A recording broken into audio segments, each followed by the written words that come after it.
Alright, now let's start the final part, the third part of Lesson 2 with mga patakaran at programa hinggil sa pagpaunlad ng sektor ng agrikultura.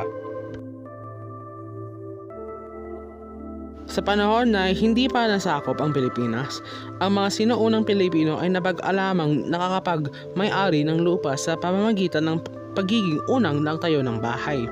Wala pa noong titulo o rights na matatawag. Ang pinagbabasehan lang nila ang salita ng bawat isa bilang paggalang. Sa mga panahon ng Kastila, ginamit ng Espanya ang sistemang encomienda sa pamamahagi ng lupa. Sa encomienda system, lupang gintimpala sa matatapad na naglilingkod sa hari ng Espanya at mga taong tumulong pananakop sa Pilipinas. Sa panahon ng Amerikano, binili ang 160,000 o 160,000 hektarya ng lupa mula sa mga pralye upang ipamahagi sa mga magsasaka. Land Registration Act 1902, ito ay sistemang torrents kung saan ang mga titulo ng lupa ay pinahatalang lahat. And Public Land Act ng 1902. At sa panahon ng kasarinlan,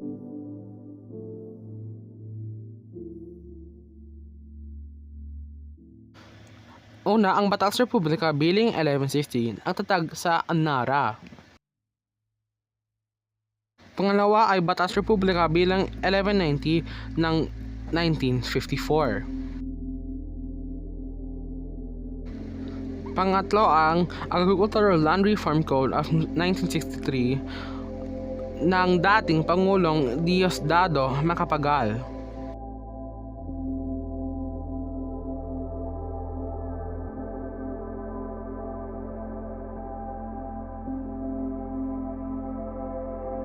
Pang-apat, Atas ng Pangulo bilang 2 ng 1972, tinandanahan ng kautusan na isailam sa reforma sa lupa ang buong Pilipinas noong panahon ng Pangulong Marcos.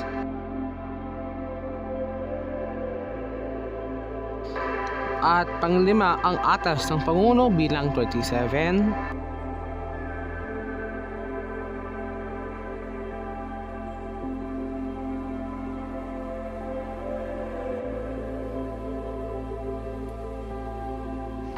At huli, ang Batas Republika bilang 6657 ng 1988, nakilala sa tawag ng Comprehensive Agrarian Reform Law o CARL.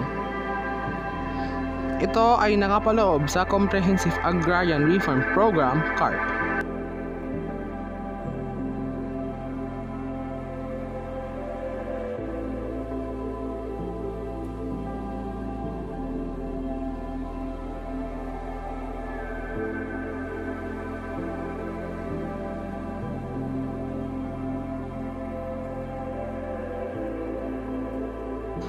Ito ay mga hindi sakop ng CARP ang ginagamit bilang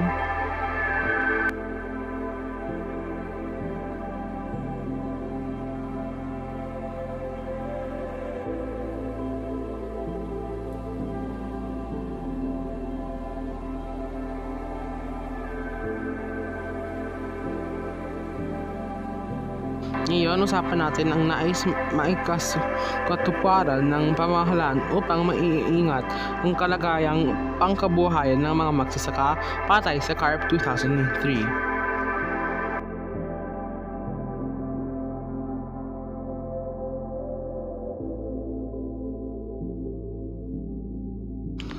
Pangingisda, pagtatayo ng mga daungan, Philippine Fisheries Code of 1998, paglilimata ng pamahalaan ng laglayon wastong paggamit sa yamang pangingisdaan ng Pilipinas, Fishery Research. Sa pagtutroso, ang Community Livelihood Assistance Program, CLASP, at National Integrated Protected Area System, NIPAS.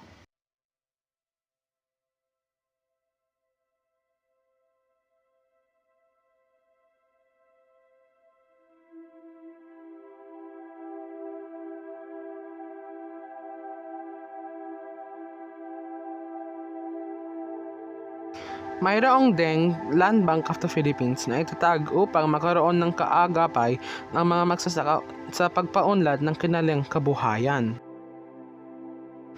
Ito ang sanga ng pamalahan na tumutulong sa sektor ng agrikultura. First is Department of Agriculture, DA, Bureau of Fisheries and Aquatic Resources, BFAR, Bureau of Animal Industry, BAI, Ecosystem Research and Development Bureau, or the B.